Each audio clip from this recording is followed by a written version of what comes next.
waktu itu. Dan yang rontok tuh bukan hanya rambutnya, loh. Alisnya, bulu mata Oh, aku nggak semua sih. oh Iya, alis juga itu rontok ya? sealis. Iya, Oh, oke. jadi rontok semua gitu.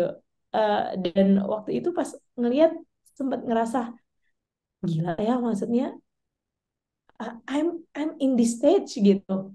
Yang dulu gue lihat mama gue kayak gitu, and now I experience it myself gitu. Welcome to Talk Podcast. Let's Talk Now bersama gue Andri. Dan episode kali ini gue kedatangan teman gue dari jauh dari Semarang yang sekarang sedang lagi aktif-aktifnya bekerja kembali. Founder dan CEO dari Ikigai Consulting. Flavia, apa kabar, Fla? Baik, puji Tuhan.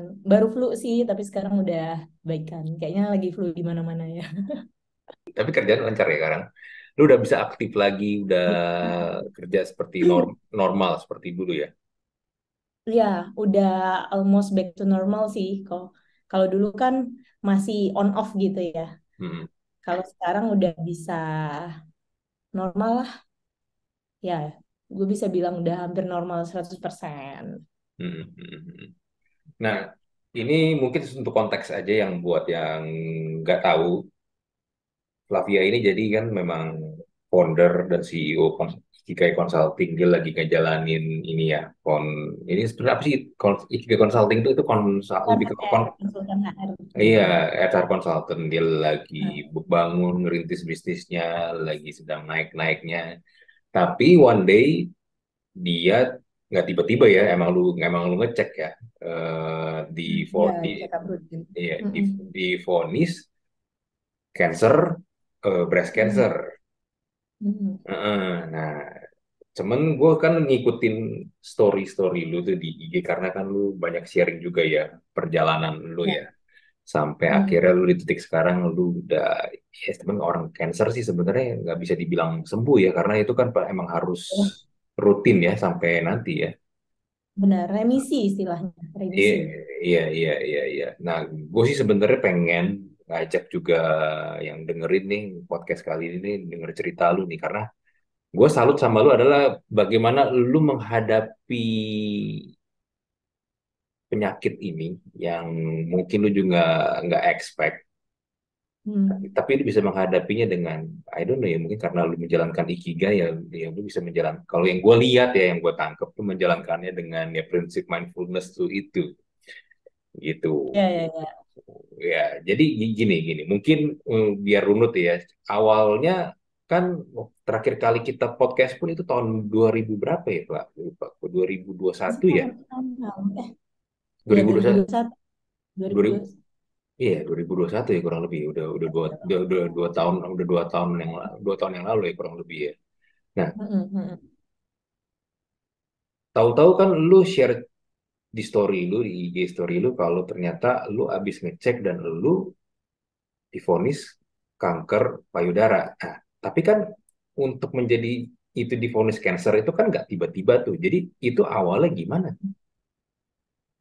Nah, jadi waktu itu aku itu eh, sebelum divonis, bahkan 1 minggu sebelum divonis tuh aku masih bisnis trip di Jakarta. Jadi masih ada project waktu itu di Jakarta. Hmm, Memang 1 bulan terakhir, aku kan lagi waktu itu baru mulai-mulai nge-gym lagi gitu kan. Biasalah kan udah habis punya anak, sekitar 2 tahun olahraganya ya on off. Terus ya udah mulai nge-gym lagi sekitar 1 sampai 2 bulan.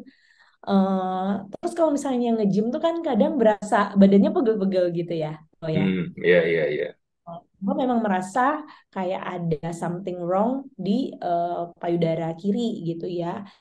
Nah, terus abis itu yang rasanya agak nggak nyaman, tapi aku masih ngerasa mungkin ini karena efek hormonal. Biasanya namanya perempuan kan ada Hmm, menstruasi dan iya. sebagainya gitu ya. Jadi, kadang mungkin ada benjolan gitu. Nah, terus aku observasi selama sebulan, benjolannya kayak kecil, nggak signifikan gitu ya. Nggak hilang ini benjolan gitu. Jadi kayak mengganggu. Ya agak nyut-nyutan dikit, tapi nyut-nyutannya antara karena nge-gym apa karena ini benjolan gitu kan. Karena Hmm. yang sebelah kanan juga nyeri gitu kan karena nge-gym gitu. Nah, waktu itu karena dan memang aku tuh biasanya cek rutin gitu. Nah, ya udah waktu itu cek terus habis itu ke dokter kandungan dan aku waktu itu ceknya tuh nggak cuma breast. Jadi sekalian aku itu mau HPV. HPV itu vaksin kanker rahim. Iya, iya, iya, Jadi aku iya. belum belum ngambil vaksin kanker rahim. Aku sekalian pap smear. Pap smearnya aman, bersih rahimnya, tapi ternyata benjolannya itu mencurigakan gitu. Jadi Hmm. waktu itu dari dokter kandungan suruh langsung periksa. Itu cepet banget. Jadi habis itu besoknya aku periksa. Ternyata di USG ternyata dokternya juga bilang 50-50 nih gitu. Tapi ini masih baru banget dia bilang 50-50 ke beberapa dokter onkologis ya yang khusus cancer sampai ke cari berapa second opinion bukan second kali ya udah fourth and fifth gitu kan Hmm. udah Hmm. keempat sampai kelima onkologis semua menyarankan untuk di biopsi gitu di biopsi itu diambil si benjolannya karena masih kecil kan Hmm. Hmm. karena masih kecil jadi di biopsi diambil terus dimasukin lab gitu jadi waktu itu tuh masih ada harapan nih kok jadi kayak ya masih berdoa semoga ini tumor jinak aja gitu kan. Jadi waktu operasi pun dokternya masih bilang ini 50-50 ya gitu karena eh, dia bilang ini benjolannya itu kalau dipotong kalau teori dari dokternya nih ya kalau misalnya kanker kalau dipotong itu kayak bakso urat katanya. Hmm. Tapi Hmm. ini enggak gitu. Halus cuma pendarahannya cukup banyak. Jadi dia bilang masih 50-50. Terus ternyata masuk hasil lab, ternyata ya breast cancer. Stadium Itu berapa? stadium satu. Oh, oke. Stadium satu ya. Mm-mm, mm-mm. Puji Tuhan ya masih di situ aja. Jadi di getah bening juga aman kan. Biasanya ada penyebaran ke getah bening, tapi getah beningnya aman gitu. Cuman ya tetap harus kemo karena eh, jenisnya ganas. Jadi nggak semua kanker di stadium satu tuh harus kemo sebenarnya. Jadi Hmm. tergantung lagi tuh jenis kankernya tuh ada grade-nya gitu. Iya, Grade iya. 1, grade 2, grade 3. Nah, punya aku tuh grade 3. Jadi ganas. Jadi dokter rata-rata bilang ya kemo gitu. Hmm. Hmm. Hmm. Karena Tapi, penyebarannya cepat. iya. Mm-mm. Tapi gue penasaran, kan kalau cancer itu kan memang, ya ada cancer, orang kena cancer karena gaya hidup ya. Karena Mm-mm. faktor makanan juga. Tapi kan juga ada yang karena faktor keturunan juga tuh. Nah, lu Betul. waktu itu di konsultasi sama dokter, dokter bilang apa nih penyebabnya? Eh, dia nggak bisa mastiin sebenarnya. Cuman memang kemungkinan besar ada faktor keturunan gitu. Karena eh, mamaku juga kena breast cancer sebelumnya gitu. Kemudian Hmm. ada tante juga. Cuma kalau kayak gitu kayaknya harus tes genetik sih. Cuma aku nggak tes genetik kok. Hmm. Hmm. Mm-mm. Iya, terlepas itu stadium satu ya. Mm-mm. Tadi kan lu bilang ya puji puji Tuhan itu masih stadium satu. Tapi kan tetap aja kan vonis orang kena cancer, kena jantung, tumor, stroke itu kan adalah penyakit-penyakit kritis yang mungkin buat banyak orang itu vonis yang mengerikan lah. Orang Betul. mostly sih pasti orang akan shock, akan down. Lu sendiri gimana waktu itu pas lagi mendengar oh vonisnya ternyata seperti itu? Ya jujur, gue waktu itu eh, down, sedih banget, tidak menyangka gitu. Karena eh, aku itu tipikal orang yang eh, ngejaga gitu. Karena tahu mamaku dulu kena ya kok. Jadi aku menjaga gitu ya. Pola makan, olahraga, berusaha untuk tidak obes gitu kan. Hmm. Tapi ternyata ya ibaratnya takdir berkata lain gitu ya. Jadi waktu itu ya sedih, kecewa gitu ya kayak kok bisa sih dan waktu dengar vonis tuh di depan mata tuh langsung kayak kepikirannya, waduh, hidupku berapa lama lagi nih gitu loh. Langsung Hmm. rasanya di depan tuh kematian gitu walaupun mungkin orang masih bilang "Ah, kamu kan masih stadium satu gitu. Tapi kayak the death like is in front of me gitu waktu itu gitu kan. Iya. Jadi rasanya yaitu terus di mana aku juga masih usia produktif kan. Biasa kan kebanyakan pasien kanker kan di atas 50-an ya. Oh ya. Iya, Nah, dulu dulu sih. Kalau sekarang yang umur-umur 30 juga ya banyak. yang muda juga. Ya, betul Hmm, betul hmm, hmm, betul. Kemarin ada temen yang tenaga kesehatan juga bilang sekarang yang muda-muda udah banyak gitu.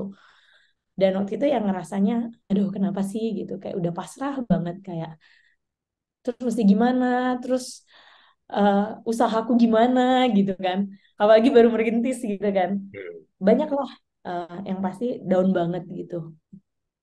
hmm, hmm, hmm, hmm. Nah, waktu itu pas lagi diperiksa, ditemenin sama suami dong. Iya betul, Hmm, waktu itu di hmm, hmm, eh hmm. pas aku periksa pertama tuh nggak sendiri. Oh Eh, sendiri. Tapi pas yang ada Awal-awal foto, aku sendiri, tapi pas udah vonis ya udah ditemenin sama suami. terus suami gimana pas lagi mendengar itu? Ya ikutan shock sih, kita dua-duanya kayak speechless gitu, kayak what's next gitu, terus gimana gitu. Cuma Hmm, waktu itu mikir ya, eh, yang waktu itu sangat membantu adalah dokter itu masih bilang optimis banget gitu, karena ini kan masih stadium awal. Jadi ya walaupun kami berdua down, terus sedih banget, tapi ya karena dokter juga masih optimis gitu, jadi pelan-pelan di situ langsung mikir ya udah nih action plan-nya apa gitu. hmm. Daripada berlama-lama bersedih kan juga nggak nggak ada manfaatnya gitu gitu. Iya, iya, iya, Ya iya. udah secukupnya aja, terus ya udah apa yang bisa kita lakukan. Hmm. Tapi anak tahu gak kalau lu tuh kena ini cancer? Dia taunya kan, anakku kan masih kecil ya, masih waktu itu masih belum 3 tahun, jadi taunya mama sakit doang tapi nggak tahu, nggak ngerti. Aku rasa sih belum terlalu ngerti ya, tapi dia ngerti kalau mama sakit gitu, apalagi pas rambutku rontok gitu kan, pas habis ya dia paham sih gitu. Hmm, hmm, hmm. Tapi dia sedih gak ikut nangis gitu atau gimana? Ya dia sepertinya belum terlalu paham ya waktu itu. Jadi sedih. Ya kalau misalnya lihat aku sedih, dia nanya gitu, Mama kenapa nangis? Mama sakit, Mama cepat sembuh ya gitu-gitu. Tapi aku rasa dia belum terlalu ngerti sih gitu. Sakit tuh gimana, kemudian seberat apa dan sebagainya gitu. Karena masih kecil kan. Hmm, hmm. Nah, lu kan akhirnya memutuskan untuk ini ya, ditangani sama dokter ya. Berarti kan ada tindakan-tindakan kayak kemoterapi, ada di sinar segala macam ya. Betul, betul, betul. Hmm, hmm, hmm. Nah, tapi gini lah, memang benar itu kan pengobatannya seperti itu ya. Tapi Hmm, yang gue pernah lihat dan yang gue pernah dengar juga, ada orang-orang yang memang tahu divonis seperti itu, apapun penyakit kritis ya, tapi ada juga orang-orang yang akhirnya memutuskan untuk tidak mau diobati karena takut. Takut hmm, mengikuti proses pengobatannya karena ya biar gimana pun proses pengobatan itu tidak enak kan, apalagi kalau misalnya kayak lu di kemo ya, di kemo itu kan rasa-rasa di kemo itu kan nggak enak banget kan, mual, hmm, hmm, mual pusingnya itu karena itu badan tuh bener-bener hmm. lulu lantak banget kan. Blur. Iya. Istilah gue lulu lantak gila. Nah, tapi lu memilih opsi itu, gi- how did you prepare yourself gitu? Karena kan biar gimana pun itu kan sesuatu hal yang lu belum pernah alamin kan. Iya, iya, iya. Iya, I did research actually kok.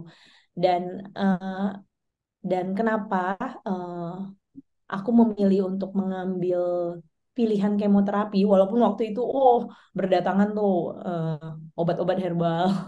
Biasalah itu. Oh, no, pakai Syarat-syarat pakai untuk suruh suruh minum ini tuh biasa tuh. Udah iya, itu. iya, pokoknya pokoknya udah kayak gitu-gitu. Karena aku tuh juga baru punya tanteku kan baru kena juga 1 tahun sebelum aku. Terus dia di awal takut.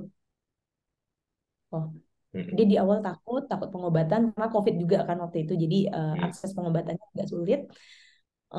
Dan dia menggunakan obat-obat herbal itu dan akhirnya tambah parah gitu. Jadi Mm. dan ujung-ujungnya juga harus operasi dan kemoterapi dan radiasi gitu loh. Iya. Jadi waktu itu ya aku berusaha untuk logis gitu kan. Maksudnya melawan ketakutan itu karena aku tahu bahwa cepat atau lambat ya ini yang harus aku jalani gitu. Maksudnya ya namanya hasil lab kan nggak mungkin bohong ya. Oh ya, masa kita Hmm. mau bilang oh ini hasil labnya salah gitu kan? Maksudnya kan munafik gitu. Jadi aku nggak mau munafik dan denial gitu. Memang uh, kena cancer dan ya memang itu yang harus aku jalani dan aku juga berusaha untuk melihat banyak success story dari para survivor dan bisa kok mereka melewatinya gitu. Karena aku tahu cepat atau lambat ya aku harus kemo juga. Maksudnya kalau dibiarin lama, kita juga malah aku akan hidup dalam ketakutan gitu kan. Hmm. Kalau misalnya aku nggak menjalani kemoterapi, ya aku akan hidup dalam ketakutan gitu. Iya, iya, iya, iya. Berarti waktu itu langkah pertama apa tuh yang lu ambil? Itu kansernya diangkat gak sih? Itu diangkat. Heeh. Hmm. Angkat. Terus habis itu langsung kemoterapi sih. Habis kemoterapi terus disinar ya. Di radiasi gitu. Jadi waktu itu selang antara operasi sama kemo itu 3 minggu. Nah, walaupun Hmm. waktu itu dokter sebenarnya kan punyaku itu kan masih stadium 1 ya, oh ya. Jadi kan pro kontra gitu, kemoterapi atau tidak gitu. Cuma yang namanya sel-sel kanker itu kalau kata dokter, maksudnya even lu PET scan bersih, tapi kan yang kecil-kecil kita nggak tahu gitu. Hmm. Jadi eh, ya udah apa namanya kemo gitu, biar bersih kayak badan lu inilah bebas bener-bener bebas dari kanker gitu kan. Terus nanti lu kan bisa hidup sehat, perbaiki nutrisi lagi supaya badannya bisa balik normal lagi gitu. Hmm. Hmm. Tapi kan satu kemo itu kan ya itu proses kemo itu nggak enak banget kan buat badan kan. Nah terus, Waduh, terus buat yang kedua kan apalagi buat lu cewek ya, rambut kan tuh udah Mm-mm. pasti bakal hilang kan, bakal rontok kan. Nah, Mm-mm. Mm-mm. tadi kan dokter bilang sebenarnya nggak ada kemungkinan sebenarnya nggak harus kemo, tapi kan lu ambil juga ini ya pengobatan kemoterapinya itu kan dengan mengorbankan banyak hal. Lu waktu itu gimana menghadapinya? Em, yang pertama, 80% dokter yang aku temui menyarankan untuk kemo gitu. Terus yang kedua, eh, aku waktu itu mikir anakku masih kecil gitu kan. Anakku masih kecil, jadi kalau aku nggak mengobati diriku, nanti aku tidak bisa bertahan lama, anakku gimana gitu kan. Masih mikir itu juga. Kemudian eh, terus aku mencoba untuk melihat kemoterapi itu sebagai teman sih, bukan sebagai musuh gitu. Mungkin selama ini banyak yang takut karena melihat efek samping kemonya gitu. Tapi yang perlu kita lihat kan adalah kemoterapi itu membantu untuk membunuh si sel kanker. Jadi sebenarnya itu adalah tanda kutip teman kita, bukan musuh kita gitu. Ya, cuma memang ada efek samping yang nggak enak gitu ya, karena pengobatan cancer sekarang kan ya masih kemoterapi itu kan yang utama gitu. Dengan segala keterbatasan ya. Oh ya, maksudnya itu pilihan. Aku percaya pilihan pengobatan itu setiap orang berbeda-beda gitu. Walaupun waktu itu banyak yang DM dan apa kayak kenapa sih kamu memilih untuk kemo ini aja dan sebagainya gitu kan. Banyak gitu kan suara-suara tersebut gitu, tapi ya waktu itu harus ambil keputusan dan karena aku lebih memilih untuk mendengar dokter, suara terbanyak dari para dokter gitu, kemudian juga sharing dengan beberapa survivor, kemudian melihat riwayatku juga gitu kan. Oh, kalau memang mamaku tuh nggak ada karena breast cancer, penanganannya juga telat, jadi ya aku nggak mau hal tersebut itu terjadi lagi gitu. Iya, iya, iya, iya. Tapi gimana rasanya ketika rambut lu pelan-pelan mulai hilang? Biar gimana pun rambut kan buat cewek itu adalah dalam tanda kutip mahkota ya. Iya, iya, iya. Itu Iya, iya. itu kan aset kan. Kalau gue mungkin cowok nggak ada rambut ya udah lah. Gue justru justru Kalau buat gue cewek kan ya ya tahun kalau ya. buat gue embrace justru gue nggak ada rambut. Tapi kalau buat cewek kan itu kan beda cerita. Mm-mm. Jujur itu hal yang berat ya. Aku nggak menampik kalau walaupun misalnya dilihat di Instagram aku berani gitu ya, lo ya Hmm. posting atau story aku lagi botak. Tapi jujur itu sangat-sangat menyayat kepercayaan diri gitu ya. Hmm. Walaupun sebenarnya walaupun udah tahu nih kemo bakal botak, tapi pas kejadian tetap aja down. Jadi itu rambut tuh bukan rontok, rambut tuh kayak lepas ini Iya, begini. lepas bener bener bener nggak rontok ya lepas bener. Gini aja ser. Lepas. Iya iya. Iya, iya, iya. Jadi kalau kau lihat di IG yang aku dicukur suamiku kan botak. Itu Hmm. tuh udah hasil tarikan. Tarikan sendiri rambutnya. Jadi udah sisa segitu gitu. Jadi di toilet aku tarik-tarik semua gitu. Ya waktu itu ya pasti sedih, nggak percaya diri juga. Kemudian juga mikir itu susah banget kan mix and match stylenya juga gitu kan. Tapi aku waktu itu memilih untuk nggak pakai wig gitu kan. Panas dan aku ngerasa ya udahlah gitu kan. eh, aku coba untuk embrace myself better gitu. Ya udah terima aja keadaan dan ya udah jalanin aja gitu. Gimana rasanya ngelihat lu pertama kali nggak ada rambut? Ini gue juga pengen, ntar gue mau cerita juga gimana dua kali dulu ketika memutuskan gue nggak ada Oh rambut ya, soalnya. Gimana rasanya melihat lu pertama kali pertama nggak ada tahu nggak? rambut? Waktu suami gue ini apa? Suamiku cukur rambutku. Untung bentuk kepalamu bagus gitu, kagak peyang. Jadi waktu itu dan yang rontok tuh bukan hanya rambutnya, loh. Alisnya, bulu matanya. Bulu mata Oh, aku nggak semua sih. oh Iya, alis juga itu rontok ya? sealis. Iya, Oh, oke. jadi rontok semua gitu. Eh, dan waktu itu pas ngelihat sempat ngerasa gila ya maksudnya I'm in this stage gitu. Yang dulu gue lihat mama gue kayak gitu. And now I experience it myself gitu. Hmm.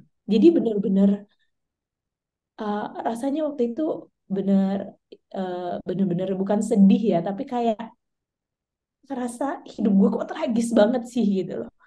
Drama. Rasanya Hmm. hidup gue kok tragis banget gitu. Sampai gue harus melihat diri gue kayak gini gitu.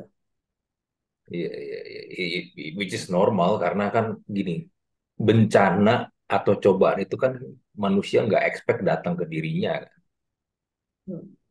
Kalau mungkin lihat orang lain, oh ya udahlah, gue mungkin berempati karena dia mengalami hal itu.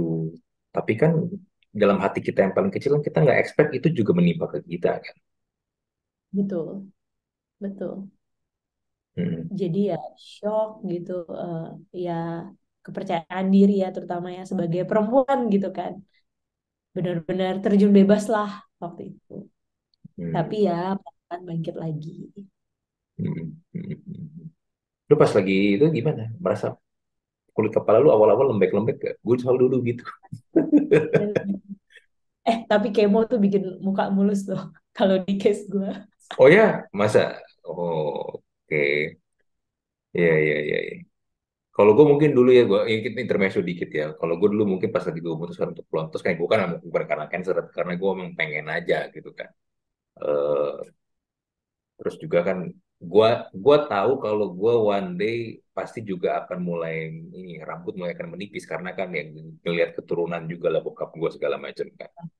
Ya terus daripada gue harus berdamainya lama dan gue harus mempertahankan kan ada kan tipe ke orang-orang tuh yang udah tahu rambutnya tuh udah nggak ada udah tipis di biasanya kan di atas ya di atas kepala ya Oh iya, biasanya sering. biasanya, biasanya memudarnya tuh dari situ tuh udah nggak ada terus masih mempertahankan yang di samping-sampingnya tapi atasnya tuh Oh dikit iya. daripada gue kayak Eh, begitu itu kan menurut nggak tahu ya tapi kalau menurut gue itu tuh kan Mending jelek sekalian gitu. ya nggak keren menurut gue itu tuh kayak pala lu tuh jadi kayak onigiri lu tau onigiri kan Oh nah, iya, ya kan nasi gitu kan nasinya tuh dikelilingin sama dari Nori. iya sama rumput laut kan. Nah, rumput laut tuh kayak rambut lu yang lu pertahankan yang tinggal segitu segitunya gitu. So gue berpikir ya daripada gue harus berdamai lama ya mending gue udahlah habisin sekalian aja gitu. Nah, Hmm. pertama kali gue ngabisin rambut itu kan gue ke tukang cukur karena gue nggak ada alat itu kan mesti awal-awal kan digunting dulu sampai pendek baru pakai razor kan. Hmm. Ya, baru pakai razor kan gue nggak ada alatnya jadi gue ke barbershop. Gue ke barbershop, udah tuh udah mulai pendek mulailah di razor sama dia kan. Awalnya sebelah sini dulu, sebelah kanan dulu. Nah, pas sebelah kanan dulu seret seret. Terus gue udah mulai, gue bilang dalam hati gue bilang anjir, ternyata kepala gue udah gak ada rambut di sebelah kanan nih. Kan nggak mungkin gue bilang stop kan sama tukang tukang cukur ya kan. Oh, bang, udah bang stop aja. Ya udah teman diterusin. Diterusin dan akhirnya gue menemukan ternyata kepala gue habis gak ada rambut, agak lembek-lembek sininya, Oke. Heeh, heeh. ubun-ubunnya. Ya. Karena ternyata gue menemukan kalau orang selama hidupnya ada rambut kan dia mandi keramas. Jadi kan lembab kan di Oh kepala, ya iya. ya kan di kepala kan. Nah jadinya tuh kulit kepala tuh karena nggak pernah kena kontak langsung dengan sinar matahari, jadi kulit kepala itu jadi agak lembek-lembek. Oh iya iya iya.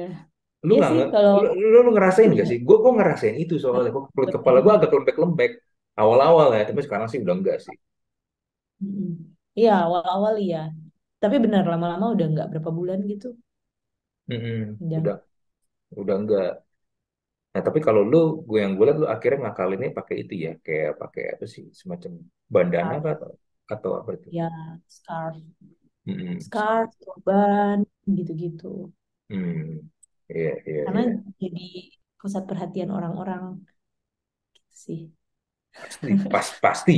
Even gue sampai Ya pakai sekarang, itu aja. Pakai even, itu aja even, masih jadi perhatian. iya, even gue sampai sekarang pun kalau gue lagi nggak pakai topi pun, misal kepala gue pelontos sendiri, orang masih kadang-kadang masih ada yang ngeliatin karena ya orang nggak ada rambut kan nggak Oh umum. ya. Iya, padahal cowok ya. Nggak umum. Iya, iya, iya, iya. Terus akhirnya kayak gini. Kita balik lagi lah ya ke lu. Nih. Lu rambut udah nggak ada, terus lu mulai menutupi itu. Nah, tapi kan lu masih harus maintain kerjaan juga kan. Nah, itu gimana lu mendelegasikannya tuh? Waduh, bisa dibilang itu juga eh, sebuah apa ya? Mungkin gue bisa bilang kayak it was like turning point also for my business gitu ya. Oh. Hmm. Jadi, waktu itu kebetulan pas tahun lalu juga kan ada bisnis partner gitu ya. Ya, kayak angel investor gitulah. Nah, waktu itu juga pas barengan, ya lu tahu sendiri kan, bisnis kan waktu itu juga lagi nggak oke gitu kan, maksudnya karena pandemi dan sebagainya, new normal kan. Jadi pada in surviving mode gitu kan. Hmm. Nah, jadi angel investor gue juga udah nggak bisa bantu lagi waktu itu gitu. Dan Hmm. ya, angel investor gue nggak bisa bantu. Dan waktu itu timingnya juga benar-benar eh, lagi ngembangin, lagi eksperimen platform Ikigai Consulting gitu kan. Kita lagi coba buka service konsultasi, masih pakai platform luar negeri gitu. Dan waktu itu karena dari angel investor juga nggak bisa, terus ya udah gue bener-bener pivot waktu itu. Aku bener-bener pivot gitu. Eh, Platform dari luar negerinya aku cut, Hmm. kemudian aku bikin website sederhana, jadi cari engineer gitu di Indonesia yang bisa bikin tuh lebih sederhana. Kemudian putar otak gimana caranya ini bisnis bisa survive. Sampai waktu itu sempat mikir apa gue give up aja ya, apa aku give up aja dengan ini gitu kan. Toh aku juga nggak tahu kan ke depannya gimana gitu kan. Hmm. Nah tapi ya waktu itu ya puji Tuhan masih ada eh, jalan gitu. Walaupun banyak hal yang harus direlakan gitu. Banyak hal yang harus aku sacrifice. Mau nggak mau aku juga melakukan eh, pemberhentian karyawan, tapi yang memang kontraknya udah habis sih kok. Maksudnya nggak ada yang karyawan tetap terus aku cut gitu, nggak ada gitu. Hmm. Jadi memang waktu itu yang kontrak-kontrak nggak aku lanjut. Kemudian aku review lagi eh, bisnisnya, lihat lagi laporan keuangan. Padahal waktu itu masih harus operasi kemo gitu ya. Tapi Hmm. aku berusaha sebisa mungkin apa yang bisa dipertahankan dari sini gitu. Sampai akhir tahun aku melakukan efisiensi, ngobrol ke tim, kondisiku, kemudian juga yang masa kontraknya udah habis juga selesaikan dengan baik-baik gitu ya. Maksudnya selesaikan dengan baik-baik, ya hak dan kewajiban masing-masing harus dipenuhi. Nggak lucu dong, aku konsultan HR tapi tidak Iya, menjalankan iya, iya. sesuai dengan aturan gitu ya, hak Nggak dan walk the talk kewajiban. jadinya. Betul. Iya, iya, nggak walk the talk. Kemudian habis itu tim yang masih bertahan, aku coba untuk atur lagi peran-perannya dengan proyek-proyek yang ada. Dan aku juga waktu itu bilang ke mereka, kalau kalian mau cari kerjaan lain silakan. Atau dalam masa ini kalian mau cari kerjaan lain yang lebih baik silakan. Karena aku tidak menjamin ke depan gimana.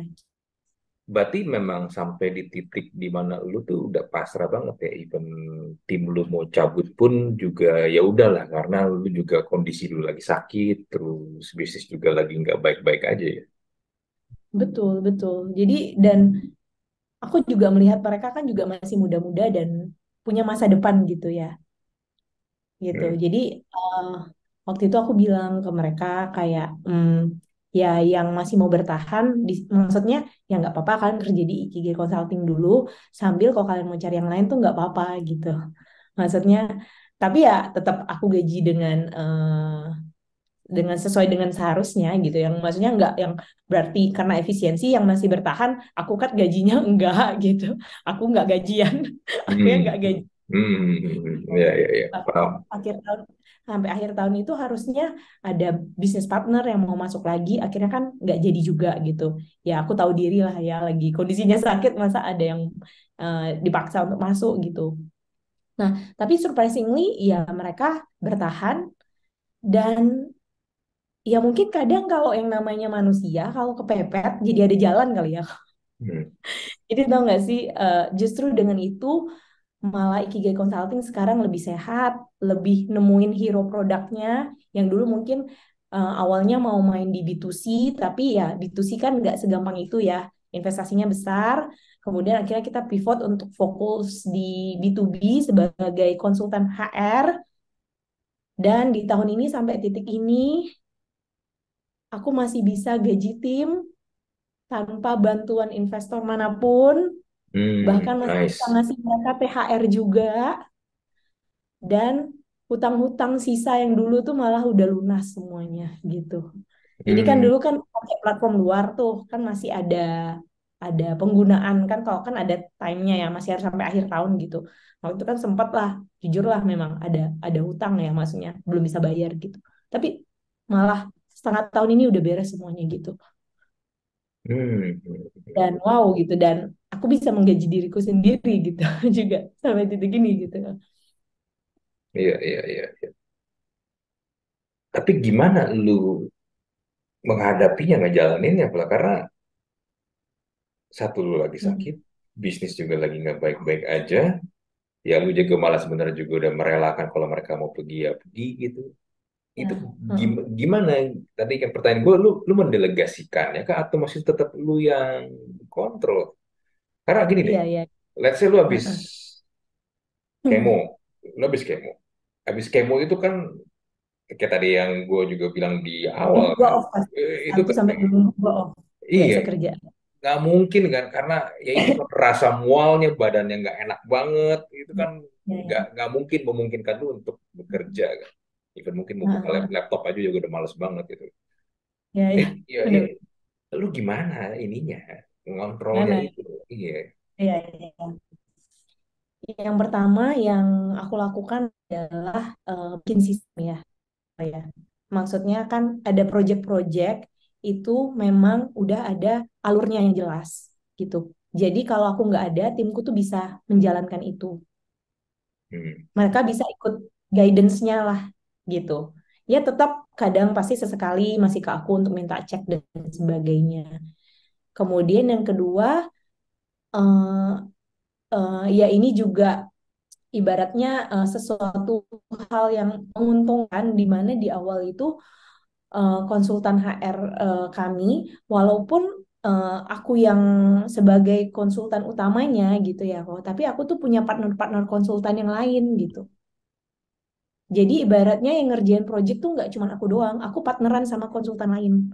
Jadi waktu di kondisi itu, ketika aku nggak bisa ngerjain, ada konsultan lain dan kami tinggal ngatur flow-nya seperti apa dan nanti sistemnya akan bagi hasil Hmm, gitu. Jadi ya. project-project betul project-project masih bisa tetap jalan dan untungnya waktu pokoknya di awal pivot tuh aku langsung bikin sistem gitu. Maksudnya sistem untuk project kalau berjalan end to end-nya seperti apa, kemudian untuk yang approach klien, cari klien gimana caranya dan sebagainya gitu. Sosial media juga gimana, pokoknya masing-masing tuh udah meeting lah sama mereka dan di awal kan ya mungkin karena aku juga backgroundnya dulu merasa culture itu tuh sangat-sangat membantu sense of belonging, inisiatif dan responsibility seseorang di pekerjaan. Jadi dari awal tuh memang uh, I try to build strong culture gitu. Ini Ikigai Consulting gitu. And it works gitu kok. Hmm, Mereka tanpa apa ya, tanpa harus aku monitor tiap minggu dan sebagainya, ya bisa jalan gitu. Walaupun ya mungkin tidak 100% eh, oke gitu kualitasnya, tapi ya udah cukup banget lah menurutku gitu. Aku sampai yang biasa say sorry sama tim aku gitu. Sorry ya, aku tuh nggak bisa in charge sama kalian gitu. Tapi justru ya kalau mereka dibiarin kayak gitu, malah banyak inovasi loh. Bener. Karena hmm. mereka juga mikir gimana jalan keluarnya gitu. Iya, iya, iya. Somehow Malah nggak memang, malah malah iya, malah lebih kreatif gitu. iya. Somehow memang kebebasan buat berkreasi memang penting sih. Justru kalau kita terlalu banyak ngatur, mereka malah males kan sebenarnya kan. Jadi, Ya, iya, benar, benar, benar, benar, gitu. Cuman memang kita harus kasih objektif dan purpose yang jelas gitu. Dan ya mungkin semesta juga mendukung gitu ya. Mungkin Tuhan juga ya gue udah kasih lu sakit nih, tapi di kerjaan ya gue kasih lu berkat lah. Jadi ya klien tuh tetap ada gitu. Dan mereka juga klien-kliennya menerima kondisi aku gitu, nggak keberatan. lalu sebagai sekarang disebutnya apa? Cancer survivor ya, Cancer survivor cancer betul. survivor. Lu juga lihat belakangan juga mulai banyak posting tentang how to survive ini kan perjalanan survivor, lu Betul, sebagai betul. seorang cancer survivor ini kan. Mm-mm. Ini apa yang lu cari lagi, Vlad? Selain memang ya bisa dibilang kan lu udah ya tadi biarpun cancer itu tidak ini ya tidak bisa 100% sembuh ya, tapi kan bisa dibilang lu udah inilah ya udah bisa hidup normal lagi kan. Mm-mm. Nah, itu kan sebenarnya udah lebih dari cukup dong. Terus kerjaan juga udah mulai udah jalan lagi kan. Terus sekarang lu Mm-mm. mulai berbagi, mulai sharing tentang cancer survivor, apalagi yang mau Mm-mm. lu cari. Eh, aku merasa bahwa sesuatu yang diberikan ke kita tuh kan pasti ada reasonnya gitu kan. Oh, jadi aku Hmm. merasa pengalaman yang aku sharing bisa jadi membantu orang lain gitu. Mungkin nggak harus banyak, satu orang aja bisa aware gitu ya, eh, untuk bisa, terutama perempuan ya, untuk bisa cek diri dia, untuk bisa aware dengan kesehatan dia. Ya menurutku itu udah hal-hal yang sekarang membuat aku fulfilling gitu ya, ibaratnya ya. Oh, karena sekarang benar, apalagi yang aku cari, I just try to live my day gitu ya, every day gitu ya. Jadi kayak ya udah jalanin aja hari demi hari, don't think too much. Terus lakukan apa yang terbaik setiap hari yang gue bisa lakukan. Gitu aja sih kalau prinsipnya. Dan setiap gue dapat DM, kayak ada yang ngerasa terbantu dengan sharingku gitu. Atau misalnya, terutama juga biasa caregiver ya gitu. Mereka kan juga tidak tahu bagaimana di posisi orang yang terkena kanker gitu. Jadi mereka bisa merespon dengan lebih baik. Karena aku merasa cancer journey is not only a health journey gitu kok. Hmm. Not health journey. Actually, Oke. it's a mental journey. Mentalnya itu. Ya, Oke, ya. oke, kesehatan itu penting, tapi mentalnya yang menurutku sangat-sangat harus dijaga dari pasien kanker adalah mentalnya gitu. Karena yang Iya. pertama kan kayak ketika kita, walaupun orang-orang bilang semangat, selamat ya Fla udah sembuh, tapi kita tahu kan kalau kanker tuh ya bisa recurrence one day gitu kan. Dan Mm-mm. ibaratnya kan tuh sel kita jaga supaya tidur ya, kagak bangun-bangun gitu kan kok. Gitu. Jadi eh, ya kalau dari aku ya berusaha untuk mengedukasi gitu. Ya mungkin sedikit pengalamanku bisa membantu orang lain, bisa menempatkan diri dengan lebih baik, bisa merespon dengan lebih baik gitu.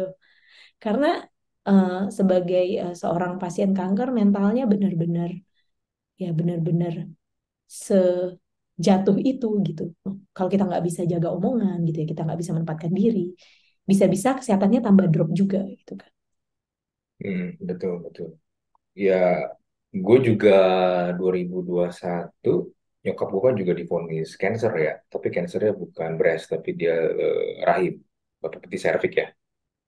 Ya. Ya, serviknya sama, mungkin mirip-mirip kayak lu juga pas lagi COVID. Mm-mm. Mungkin kalau gue bisa share sedikit ya, satu hal yang menurut gue penting adalah ketika lu tahu ada sesuatu yang gak beres sama badan lu, ada baiknya lu cerita dan langsung diperiksa. Cerita dalam arti kata cerita ke orang-orang yang memang at least bisa cari tahu informasinya. Kalau Betul. kalau di case nyokap gue waktu itu dia nggak ngomong apa-apa. Dia cuma Diem bilang ya. dia cuma bilang ke bokap doang. Oke. Terus mereka periksalah ke rumah sakit, tapi nggak bilang dari periksa rumah sakit apa ya. Karena kan ya gue setahu gue memang bokap nyokap gue kadang suka general check up aja gitu. Ya kan, Mhm. tapi kan nggak ngomong kalau ini periksanya apa, cuma bilang mau ke rumah sakit aja. Oh ya udah, rumah sakit aja. Nah, terus Mhm. eh one day sih sebenarnya akhirnya ada cerita kalau nyokap gue kan udah menopause ya, udah menopause. Tapi kalau misalnya cewek udah menopause tiba-tiba mulai ada keluar darah lagi, kayak kayak lagi masa menstruasi, itu kan berarti sebenarnya ada yang salah kan. Bener. Betul, betul. Mhm. Nah itu gue baru tahu setelah hasilnya itu keluar gitu loh. Nah masalahnya bokap nyokap gue ngecek hasilnya udah nongol, dia nggak nanya ke dokternya lagi. Jadi bokap gue yang ngambil hasilnya, dia cuma nanya ke suster doang. Cuma nanya ke suster doang. Suster kan kadang-kadang kan ya mungkin mereka belajar, tapi kan untuk membaca hasil lab kan mungkin kita lebih butuh dokter dong. Oh, Iya, betul. dokter yang lebih kompeten dong, yang lebih kredibel kan. Ya suster cuma ngomong, oh hasilnya bagus kok Pak. Ya tapi kan Hmm. gua kan dalam hati gue kayaknya ada yang nggak bener. Nah kemudian waktu itu pas lagi gue juga lagi bolak-balik ke dokter kandungan karena waktu itu kan gue lagi program inseminasi kan. Eh, Mhm. gue pinjem gue bawa lah itu hasil labnya gue bawa gue kasih ke dokter yang waktu itu memang ini yang lagi gue ini kan program inseminasi kan. Nah itu dokter gue langsung bilang wah ini kayaknya ada yang nggak bener nih. Eh, harus coba dicek deh. Jadi akhirnya di ujung-ujung berujung dengan biopsi juga. Oke, ya harus Mm-mm. biopsi. Iya, karena dia takutnya, karena kan ya tadi kan kekhawatiran adalah kan harusnya udah menopause, harusnya tidak Mhm. mengeluarkan darah lagi gitu. Dan benar, ternyata ya cancer juga stadium 1B ya kalau nggak salah. Iya, satu b. Masih awal ya juga ya. Iya, iya masih awal juga untungnya kedetek ya di awal. Cuman ya itu yang satu hal yang mungkin menurut gue menyebalkan adalah gitu. Mereka tuh nggak ngomong dulu. Even hasilnya udah keluar pun, coba gini deh, kalau misalnya hasil udah keluar, mereka nggak ngomong ke gua, dan everything seems okay ya, it's fine-fine aja, kan itu stadiumnya bisa naik kan? Iya, betul. Eh, Dalam beberapa bulan itu bisa naik, Iya, apalagi kalau yang high grade ya. iya, Heeh. ya, tapi masalahnya kan kita nggak tahu itu high grade atau enggak kan. Nah, ya mungkin itu juga ya, kalau bisa dibilang itu udah jadi jalannya, ya mungkin gue juga bisa dibilang jalannya kali. Ya udah, akhirnya mulailah gue cari dokter, karena dokter gue itu merujuk ke dokter seniornya dia di RSCM. Mhm. Ya udah gue mulai cari sana sini, ya udah akhirnya udah tindakan. Dan menurut gue ya tadi yang lu bilang mental, mental itu juga penting karena itu ya pengobatannya tuh bolak-balik, bolak-balik, bolak-balik. Ya, Iya, melelahkan itu kan, maksudnya Iya, bukan iya, iya. one hit and go gitu loh. Bener, bener, bener. Bolak-balik, bolak-balik. Pas hari H operasi pengangkatannya. Kalau nyokap gue berarti kan yang diangkat rahimnya kan. Terus bolak-balik kontrol. Sinar. Kalau nyokap gue sih nggak sampai kemo sih. Jadi dia cuma sinar doang. Cuma sinar doang. Cuma kan sinarnya rutin sebulan sekali sampai sekarang akhirnya cuma 3 bulan sekali sama ngecek segala macam USG. Udah di titik itu. Ya cuman memang sih gue sangat mengerti sekali sih kalau lu tadi bilang mental mental itu capek banget. Capek banget, capek banget. Iya, Karena satu lu sakit di mana lu merasakan pasti ketidakpasti tadi lu bilang aja the death itu kayak seakan-akan di depan lu ya. betul, betul. Iya dan ya itu bolak-balik ke rumah sakitnya itu yang capek senyaman-nyamannya rumah sakit tapi tetap aja kan ya apalagi di Indonesia ya administrasinya kan masih begitu kan. Melelahkan sekali administrasinya. Iya, iya, betul, betul. Ya, Eh, Mama lo hebat kok.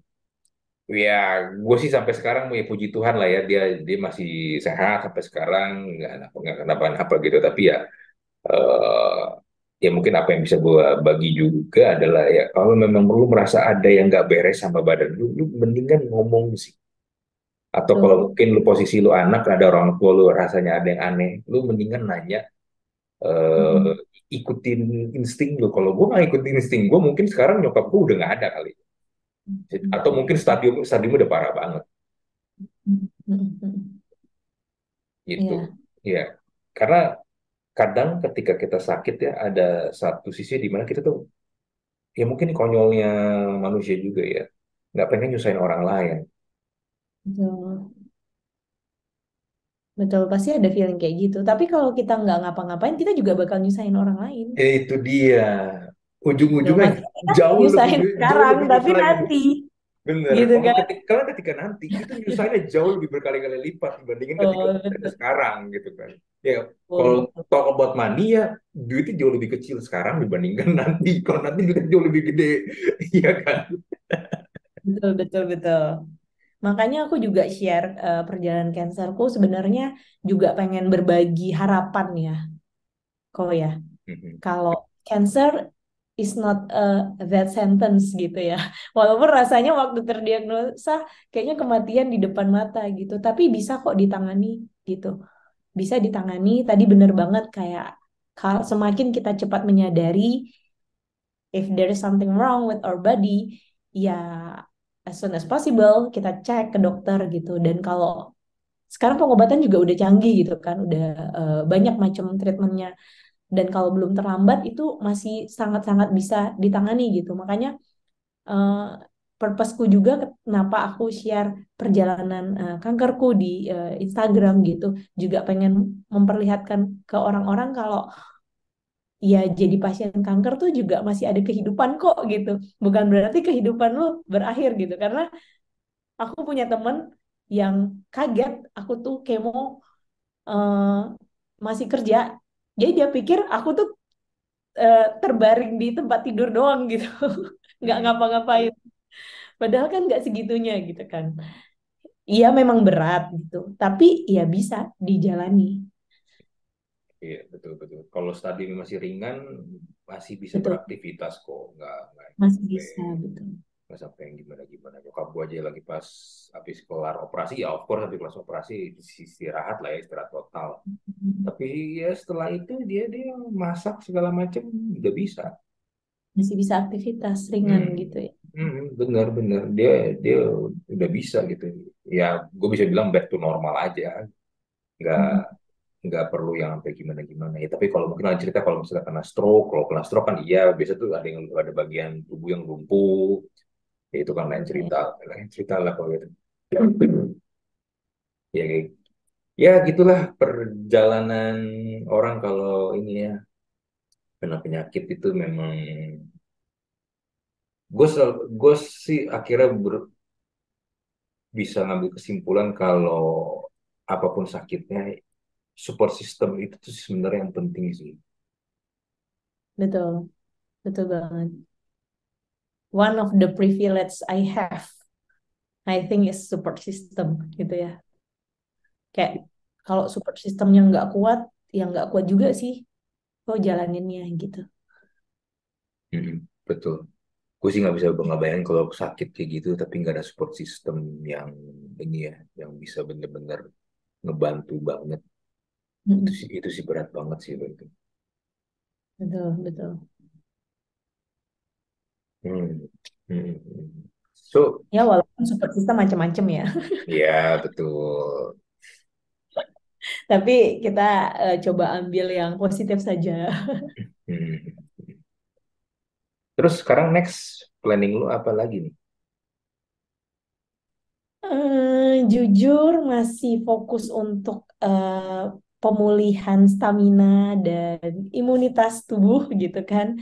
Karena yang namanya after chemo kan juga stamina kan nggak balik seperti dulu ya. Hmm. Kalau aku juga memang masih ada beberapa treatment yang harus dijalani untuk lower my recurrence risk gitu kan. Jadi memang masih ada treatment-treatment pendamping gitu yang tapi efeknya nggak kayak kemo gitu. Kayak treatment pencegahan lah supaya itu nggak kambuh gitu. Jadi memang masih jalanin treatment itu sambil ya kerja lagi, coba lagi lihat tujuan ini Ikigai Consulting mau dibawa kemana atau seorang Flavia mau ke arah mana nih gitu kan. Jadi again finding my Ikigai. Coba Hmm. lihat lagi sambil ya itu sih lebih jaga aja sih kayak pola makan, nutrisi, olahraga. Jadi lagi mencoba untuk memperbaiki kualitas hidupku lagi gitu. Kok. Iya, iya, iya, iya. Iya sih. Nyokap gue tuh jarang makan ayam sekarang, terutama ayam negeri. Hampir gak pernah Oh malah. iya, ya itu. Jadi ayam kampung aja. Iya, bener, bener, bener. Iya sih. Wow, ya.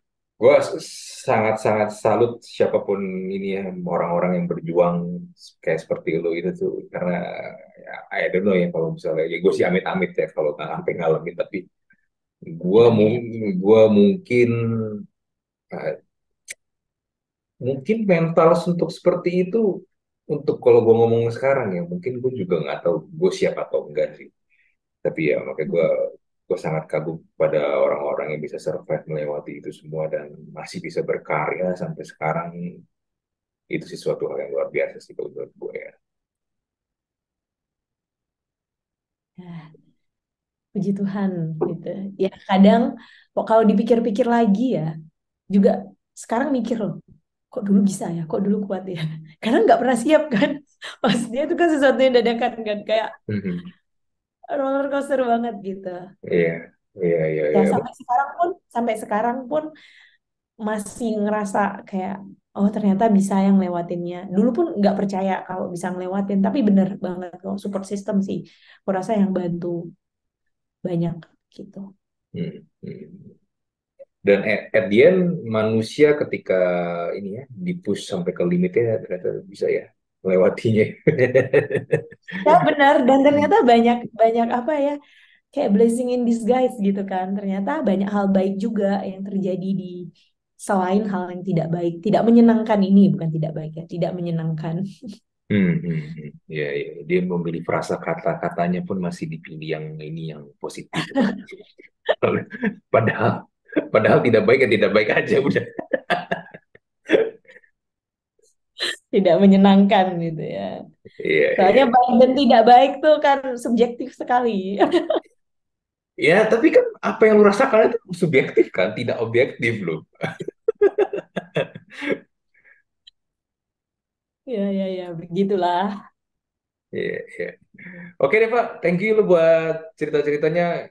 Ya, kalau mungkin Anda yang mendengarkan berharap ada ceritanya sedih, ada yang nanti Flavia nangis di sini. Enggak. Gua nggak mau membawa podcast ini ke arah seperti itu gitu, karena biar gimana pun dia sudah melewatinya dan gue yakin dia jauh lebih happy dan ya prinsip gue apapun bencana, apapun cobaan yang udah kita alami dan kita lewati ya anggaplah itu sebagai sebuah cerita yang bisa menginspirasi orang lain bukan cerita sedih yang memancing views atau memancing ke sebuah keviralan. Enggak, gue nggak mencari itu gue. Ya, jadi hopefully bisa jadi ibaratnya journey gitu ya. Iya, Kayak betul, mungkin betul, teman-teman yang melewati atau sedang mengalami hal yang sama, pasti ada harapan gitu. betul, betul. Karena itu yang dibutuhkan, harapan. Hmm. Hmm. Itu juga hal yang aku dapatkan dari hal paling penting yang aku dapatkan dari perjalanan kanker hampir 1 tahun ini. Ya, aku kalau mungkin dulu sebelumnya aku hidup dengan oh pengennya berkarya, pengennya berdampak untuk orang lain. Tapi sekarang tuh hidup dengan harapan gitu. Itu aja udah sangat-sangat cukup untuk aku. Jadi setiap melihat sesuatu tuh ada harapan nggak di sana? Hmm, ya, ya, kan manusia kan memang hidup seperti itu kan, harapan, impian, punya punya visi, punya mimpi, ya itu kan Hmm, karena ada harapan di situ kan. betul, betul. Nih, ya, ya, hari ini gue bijak banget ya. Luar biasa. Oke lah, Vla. Thank you sekali lagi buat cerita-ceritanya ya. Thank you, Sukses Andi. buat lu, semoga lu makin sehat, makin pulih. Terima kasih. Ya, kita jumpa lagi di Talk to Talk episode berikutnya. Bye.